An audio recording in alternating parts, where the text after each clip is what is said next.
NextPCB is a leading provider of reliable PCB fabrication and assembly services for engineers, startups, and businesses worldwide.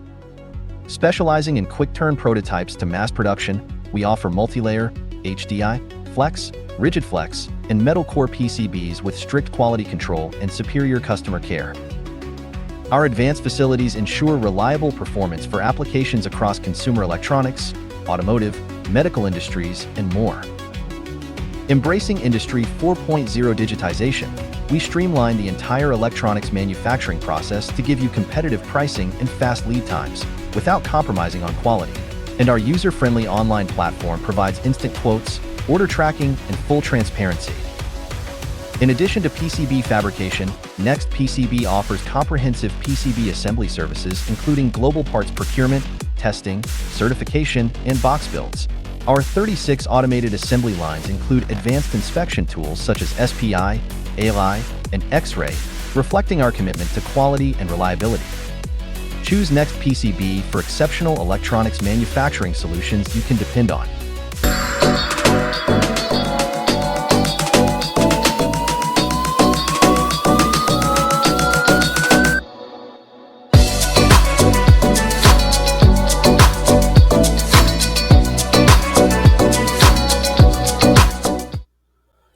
Today we're going to be talking about the frequency response of series RC circuit filters. We'll be going over the design and analysis of passive series RC filters, and it's passive because there's no active components in it. And I remember I was talking about how we'll go over the different dielectrics and why you would choose a certain dielectric and how the capacitor is made. I found a site that did this exceptionally well, and so I can't do it any justice. So if you want to study that or learn about that, here is the link to that website or YouTube channel. Now, an electrical filter is a circuit that permits electrical signals having certain frequencies to pass from the input to the output while blocking others. That is, it filters out all frequencies but the selected ones. There are three types of series RC filters, two that can stand alone, while the last is a combination of the first two. We will begin with the passive low-pass series RC filter as seen in Figure 1.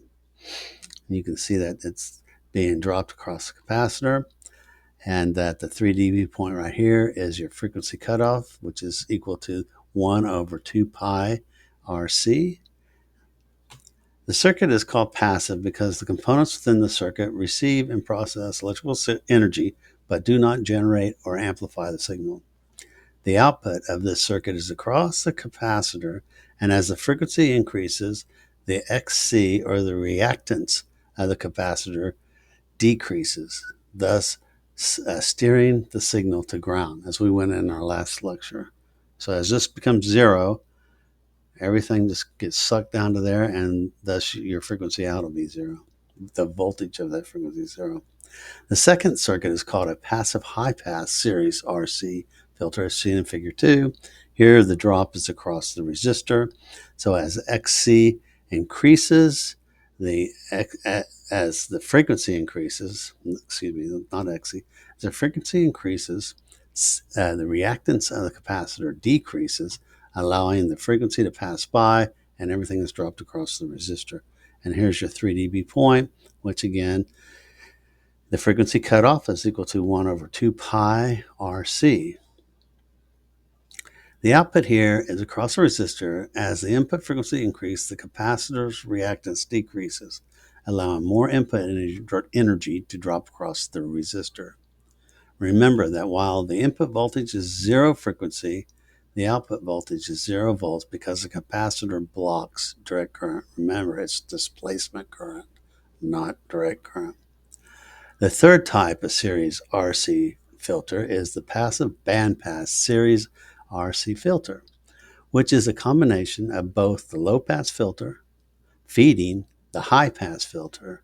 Figure 3 illustrates this filter. So you have the low pass. As this goes, C goes to 0, reactance-wise, that sucks all the energy into ground. So you set FC at your upper frequency of your bandwidth. So you'd pass everything below that. It's kind of opposite of what you would intuitively think. Now the high pass filter is where your lower FL cutoff is going to be. So, and we'll have this as this goes to zero, the frequencies above the cutoff will be passed by. When you do that, when you combine the two circuits like this, you'll produce this curve right here. And FH is the low pass filter's cutoff frequency, and FL is the high pass frequency cutoff.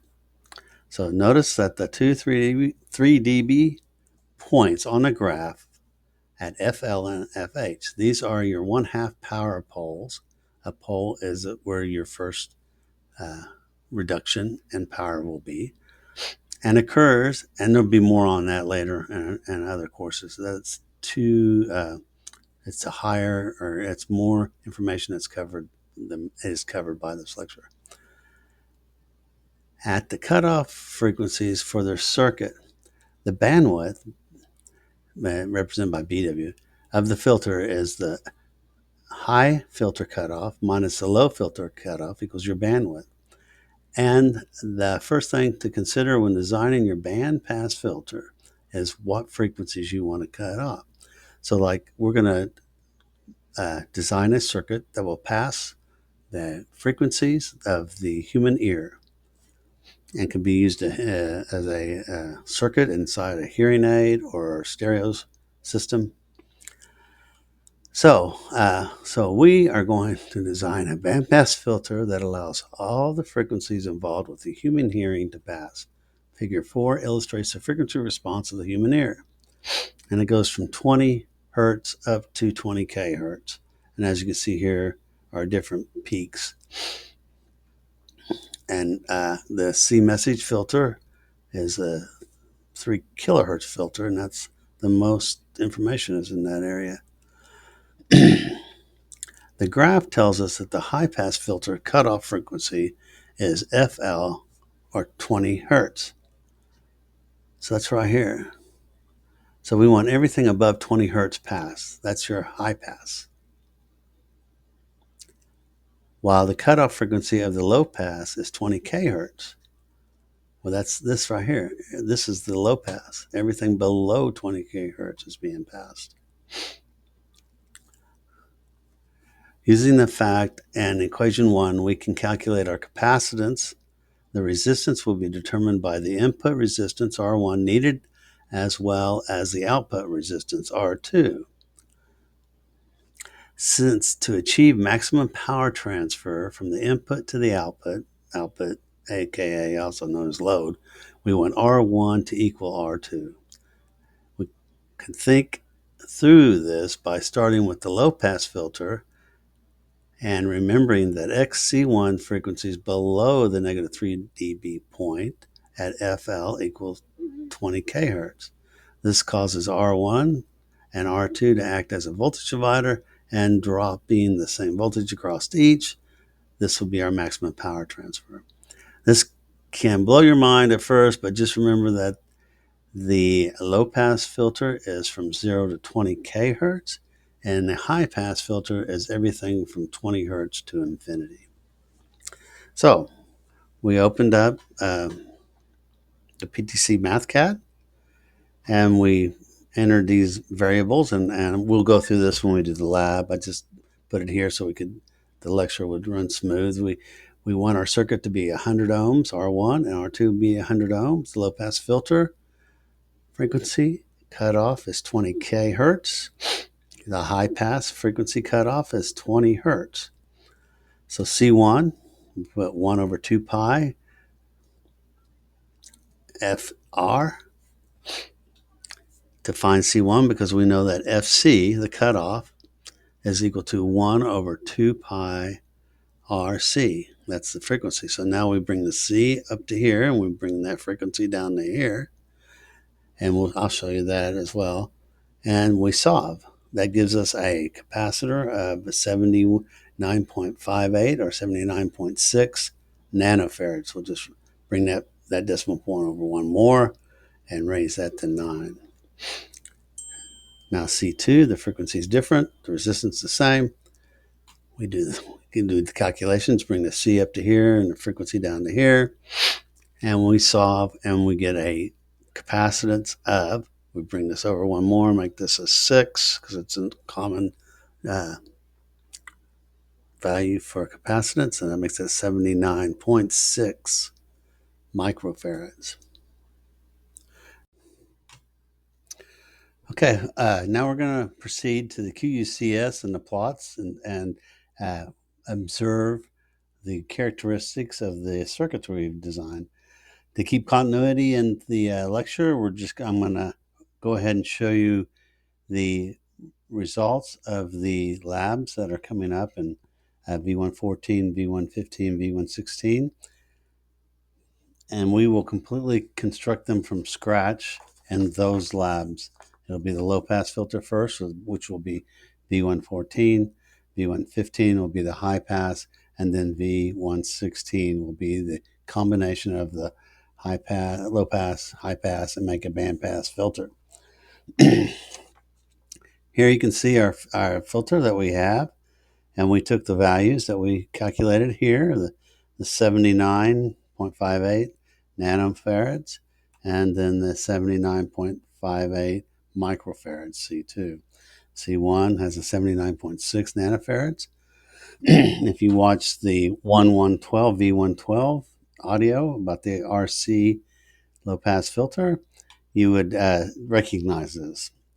And the only thing that's different is that we changed the simulation, start-stop of the frequency count in the simulation. Here you can see our 3 dB drop right here, and it is there's the 10K hertz. This is 20K hertz, 3 dB drop. There's your current, and here's your phase, voltage out versus current phase. So as you can see, as it goes up, it gets out of phase. So Eli Iceman, current leads and a capacitor leads the voltage, ice. That's how you remember that. All right, so that's the low pass. Continuing, here's our high pass. Again, we changed that. Oh, did I show you that?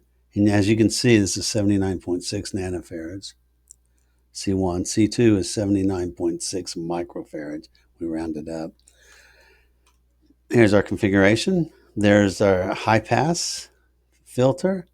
The 3 dB point is right at 20 hertz right here, and then it passes everything above. This other graphs are really not important for what we're trying to show here. We're just trying to show you the cutoff frequencies. Now we do the combination of the bandpass filter. Here's your low-pass filter right here. Here's your high-pass filter right here. So at 20 hertz, which is right here, we have our 3 dB point. Now there's a little bit of attenuation because of the just the parasitic properties of the leads, the resistors, the material they're made out of. So this is not going to be a 0 dB. So as you can see, we have our curve that is the exact representation of what the ear hears, the 20 hertz to 20K hertz. Here's 10K hertz, and then the 20K hertz is more up here. And that looks just like our curve we have here, our bandpass, and as from here as well.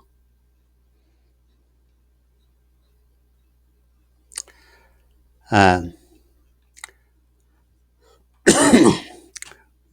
you can see, the frequency response plot is a very important tool for analysis of a circuit's behavior. This plot is called a Bode plot, and gives us the feel for the frequency response of a circuit with respect to the amplitude and phase. This type of graph was a result of the pioneer work done by Hendrik Wade Bode, who worked at Bell Labs. Here's another example of a Bode plot, and it just shows a 3 dB point. This is a first order, which we haven't talked about. The more poles you have increases the order of your filter. As the order goes up, first order, you can see the amount of dB attenuation increases as you increase the number of poles. Third order is even steeper, and the fourth and fifth order are very similar, but they're very high angles or a cutoff. And then that tells you the Q of the circuit, which we'll get into more of that later. That's the end of this lecture. I hope you've enjoyed it. Be sure you follow up and do the lab for the low pass video 114, high pass video 115, and band pass video 116. We're going to build the circuits from components that we have that we bought earlier in the beginning of this lecture. Okay, thank you. Don't forget to select subscribe and hit the like button if you enjoyed this video.